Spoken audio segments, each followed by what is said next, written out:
miracles and magic. Thanks, honey. She has started to produce some podcasts. And I will hand you the rest of the information. Yeah, I produce other podcasts for clients, and like one of them is Dr. Karen, Love and Life.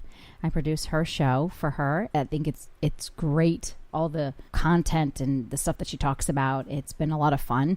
And I'm also doing a startup with Nene Grace. Her new one is starting this month, and it's going to be very exciting. She's a medium, and as you know, she's a dear friend of ours, and we have her on the show pretty often. I'm also doing Allison Bretschneider, who is the creator of 25 Park. She had a fashion line in New York City, and now she's moved her stuff out to LA. She has a huge following on Instagram. She's known for being open and honest and direct and speaking her mind, and she's real and she's funny. And this has been really, really exciting. I got a chance to meet her in New York randomly, and I used to do it Sirius XM, and we met. And then afterwards, she was like, "I want to have my own show, my own podcast. Can you help me?" And I was like, "Abso-freaking-lutely." And so it's been really exciting. We started this little something, and then the holidays came, and it was crazy. So we kind of put it on hold because we needed to get her a studio and get things together so we can have good sound quality. Because she could just talk, and I could plug her into the phone and just talk to her, for hours. But we just got that started up again, and we're really excited about seeing where that goes. And she's very opinionated, and I love listening to her. I love doing the show. I have the ability. I go to work in the morning at usually between 2:30, 3 o'clock. So I started listening to these podcasts because I can't really listen to too much else in the morning. Me and drunk people are the only ones that are right over here for sure. But between Dr. Karen and now Allison, it's first of all they're on opposite ends of the spectrum, but to know that you did it, and of course your voice is in a couple of the intros. I do the intros and outros, and Dr. Karen we've been fans of hers for probably over a year. We've had her on our show a few times. We actually had the pleasure of going out and spending some time with her and her husband. And she's a psychologist, an author, a musician. She's a blogger. She's a wife, and she's a really incredible person. And she's actually, for as much as we love her, I think the feeling is mutual in the sense that she's big fans of ours, and we bring her on our show. We had her on our show first for her book, and then a few things have happened over the year, and we brought her on to kind of help us understand things. And I know things for that our comes to my marriage mind and relationship segment. Yeah. Well, when we got married and there was the Orlando massacre, we had her on when we came back because That's remember right. we wanted just to kind of get an idea of what she felt about the temperature, really, of the world, and then she did 2 of our 4-part marriage series because we feel that what she has to say is, really important, and we respect her opinion. So that's definitely a podcast to check out. Tell our listeners the full name of both the podcasts you're currently producing. Dr. Karen is Dr. Karen, Love and Life.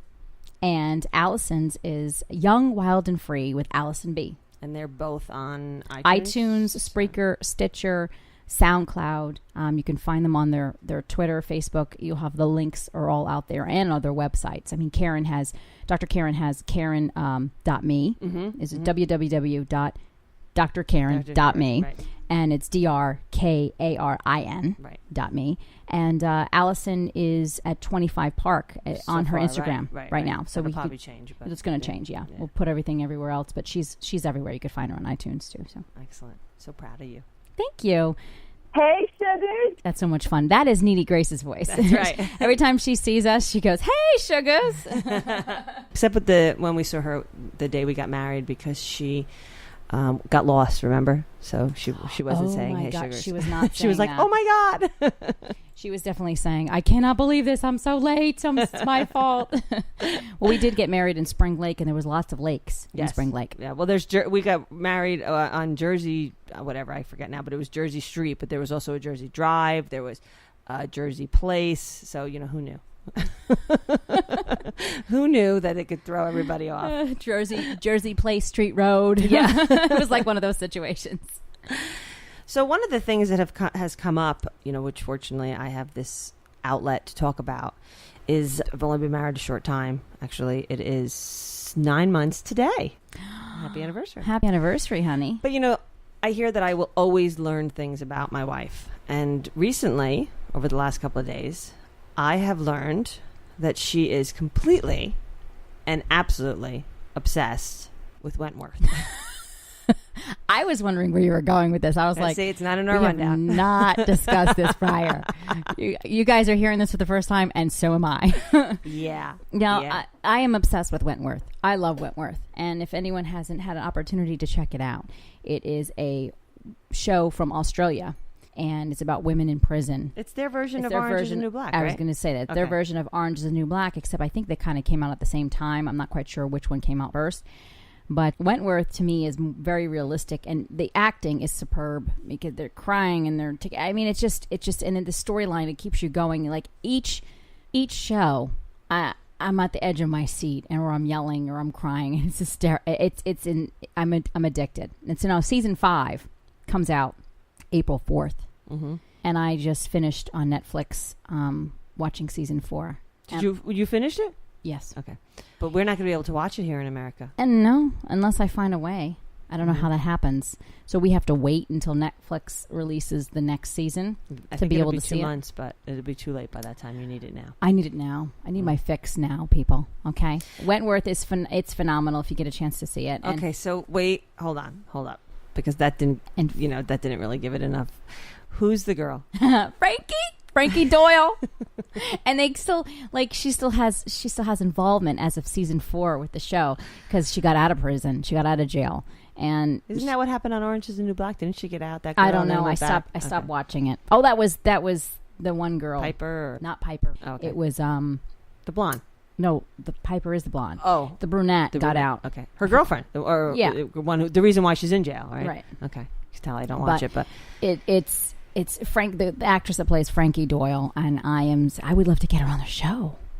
Ooh, I can't wait for that. That would be awesome.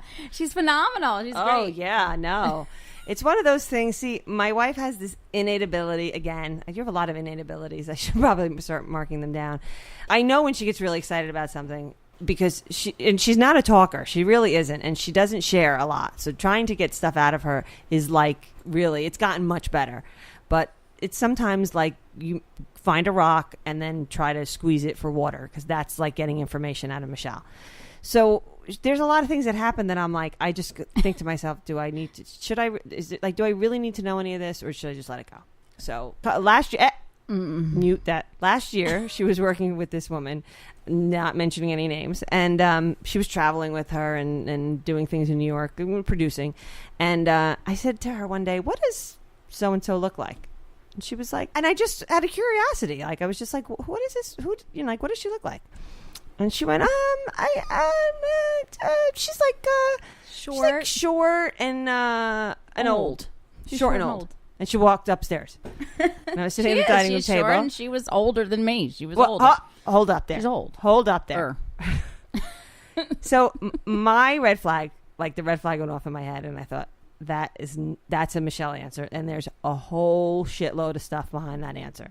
So, as the good PI that I am, I took to Google, and I Googled this woman. Well, let's just say there is very little that is old and short about her. So she's blonde and beautiful. I screenshotted her picture, and then I proceeded to. The picture you picked was one where her chest is up to it. She scared the crap out of me. And then I proceeded to send her this picture 1,000 times for the next 2 weeks, old and short. Oh yeah, what So, I mean, folks, I would get a random. I could be in the bathroom at my job, and my phone would go off, and it's from my wife, and I look at. And it was the picture of this woman, the same picture, just random. I could be in a conference room at a meeting, and it would show pop you up. To say old and short again. So anyway, now back to Frankie Doyle, who every time. Listen, Nicole De Silva, don't be intimidated by my wife here. We'd love to have you on the Girls Hour. She is the actress who plays Frankie Doyle, and I want you on. Okay, Jen will be nice to you. I promise. I will be. Oh, I try to keep my enemies as close as possible here. No, so the last week, every time this name is mentioned, because my nieces watch the show, so they all talk about it like I'm not even there. But everybody talks about Frankie. Oh, my God. Everybody's face lights up. So there we go again. Last night I said to her, what does Frankie look like? We're out to dinner, and the kids are all like, oh, my God, Jenny, blah, blah, blah. She's hot and all the stuff the kids are saying. So what do? I Google her. It's another old and short one. Yeah, nothing old and short about this woman. But yes, please come on to the show. No, That'd be absolutely. Great. We're married, honey. You put a ring on it, so don't worry. It's all good. It's just so funny. Like I said, the moral of this whole story is that Michele doesn't talk. She really doesn't. But now I'm learning she doesn't really have to because her face says it all. Yeah, I can't really hide anything. I really can't. Well, I didn't know where to go with that because I know when Jen's asking, I'm like, oh, God, she's asking what she looks like because I'm spending a lot of time with this person. And I'm like, well, to me, she was. All I see is you, honey. So to me, the woman is older and she was short. I was honest. I was very honest about that. She was old and short. I didn't say she was unattractive.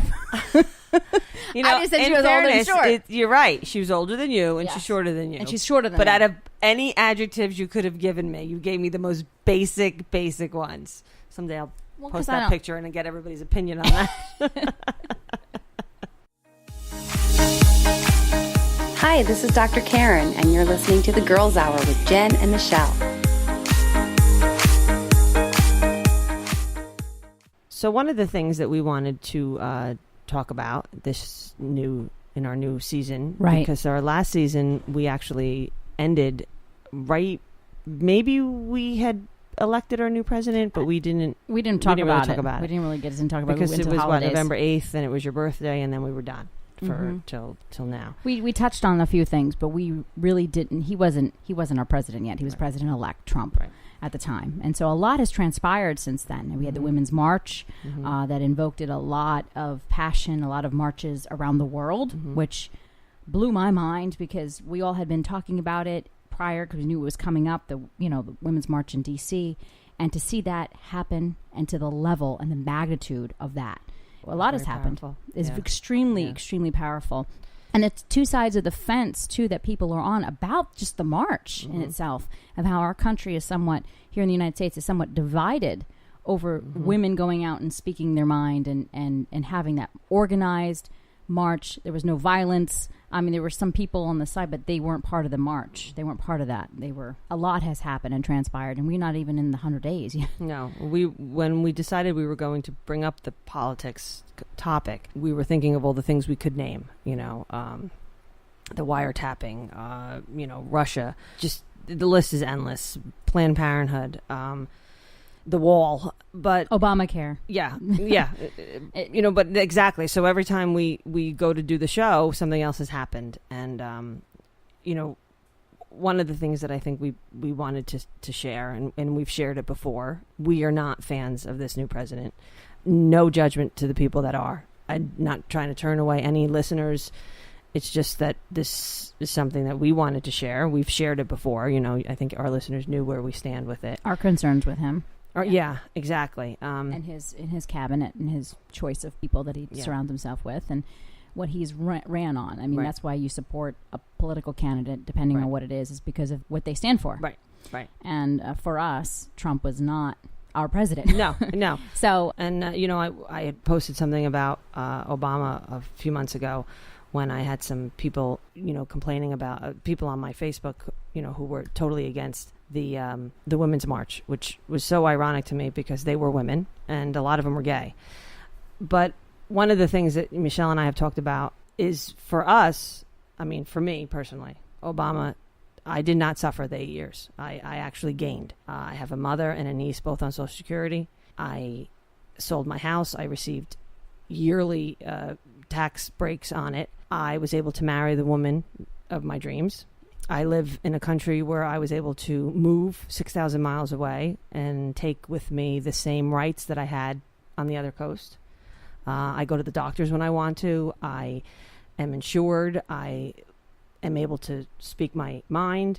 And there's probably a lot more things about it, but those are our key points. Our marriage is definitely one of them. We were protected under the 8 years. We didn't have any major, we had a few towards the end, unfortunately. Right. But overall, the country with the economy, everything was actually on the up. That was exactly. It was another thing. You and I moved out to Hawaii, and with a plethora of opportunities for jobs. And we can't complain about that. Can't complain about that. And a lot of people who I have spoken to, who even were friends of mine who had voted for our present president, say, well, I didn't have any jobs and I'm poor and I'm struggling. And I'm